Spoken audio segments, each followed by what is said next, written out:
Dalam setiap bulan, walau tidak teratur, ada pertemuan yang saya lakukan dengan para think tank senior. Mereka kebanyakan sudah pensiun, ada mantan tentara, mantan pejabat negara seperti menteri, pegawai negeri, atau pengusaha. Usianya di atas 60-an, bahkan ada yang 78 tahun. Pertemuan kami di mana? Saya atau kita mengambil sebuah kantor di bilangan Jakarta Selatan, kantor kecil yang isinya meeting room, ruang tamu, dan hanya satu office boy. Tempat ini tempat kami biasa melakukan brainstorming. Kelebihan dari para senior itu, karena mungkin latar belakangnya memang orang pinter, mereka semua hobinya baca. 1 tahun bisa puluhan buku mereka baca jika diakumulasikan. Buku berat semua. Buku e-book Amazon Kindle, buku impor langsung dari Amazon hardcover juga mereka beli. Kalau mereka argumen filosofis banget, tidak ada berdebat, tidak berbasis pengetahuan. Misalnya tentang ekonomi sosialis yang berujungnya komunisme. Buku Karl Marx yang Das Kapital sudah kami baca dan berdebat puluhan kali. Buku ekonomi dunia modern sampai pada yang klasik sudah jadi santapan harian mereka. Sehingga kalau mendengar debat mereka, kita bisa seperti kayak anak SD, bengong aja. Common sense, akal sehat tanpa knowledge dengan mereka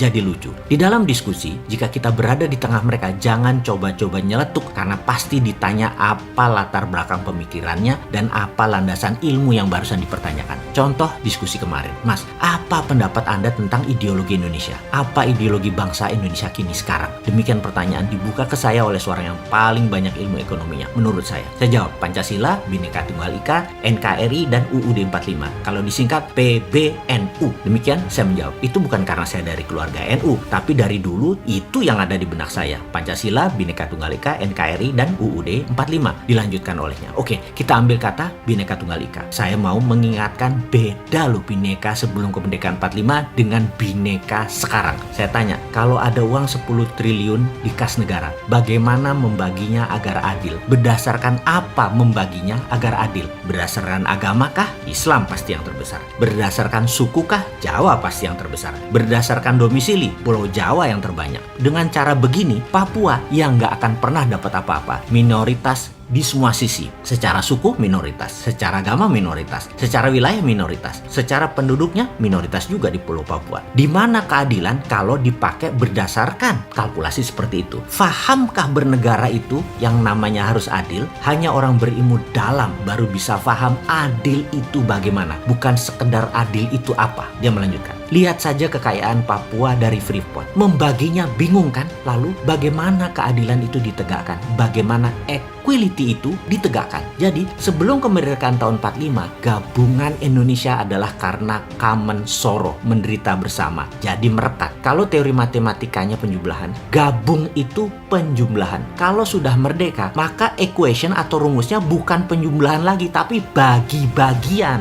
atau share. Catat, sebelum kemerdekaan adalah jumlah, setelah kemerdekaan adalah bagi. Itu rumusnya. Ulangi sekali lagi. Sebelum kemerdekaan adalah jumlah, setelah kemerdekaan adalah bagi. Beda Bhinneka Tunggal Ikanya dengan pra kemerdekaan dengan sekarang. Kalau begitu. Jadi kita harus definisi ulang Bhinneka Tunggal Ika karena kita sudah merdeka. Definisinya harus beyond kemerdekaan. Ideologinya dulu common sorrow. Sekarang beda. Ini harus didefinisikan lagi cara mensejahterakan rakyat. Sekarang ini ketergantungan dengan impor pangan sudah keterlaluan. Kita sangat bergantung pada negara luar, keterlaluan. Kita tidak dibikin sendiri seakan-akan oleh pemerintah sekarang. Padahal mudah sekali untuk membuat sejahtera itu. Sejahtera adalah ketika semua kebutuhan dasar sebuah rumah tangga sudah bisa terpenuhi dan masih terdapat uang sisa di kantong sebagai disposable income, maka rakyat sejahtera. Kalau tidak punya uang sisa, uang atau habis, rakyat tidak sejahtera. Ukuran sejahtera adalah adanya disposable income yang dimiliki setiap keluarga. Semua bisa dibuat rumus matematisnya. Demikian dia memulai keilmuannya di papan whiteboard. Dasar pertama, bagaimana mensejahterakan rakyat. Bagaimana bisa SPP, sandang pangan papan, terpenuhi dengan cepat. Salah kalau fokus di growth ekonomi seperti sekarang itu terus digadang-gadang pemerintah. Yang ternyata menimbulkan ketimpangan sosial, tetapi harus fokus pada equality. Kesamaan kesempatan peluang yang adil dan mudah dicapai. Nah,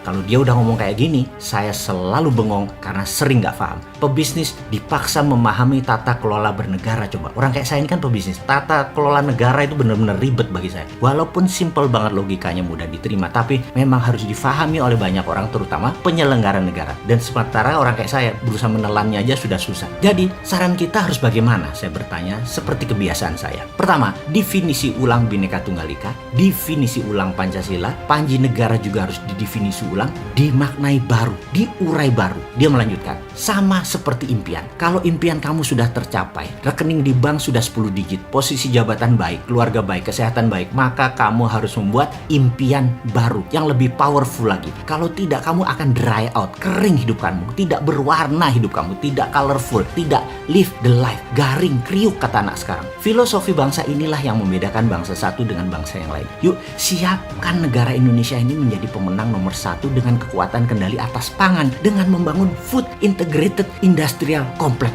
Saya kemudian berkata, duh kok saya bengong ya jadi pelongo-pelongo.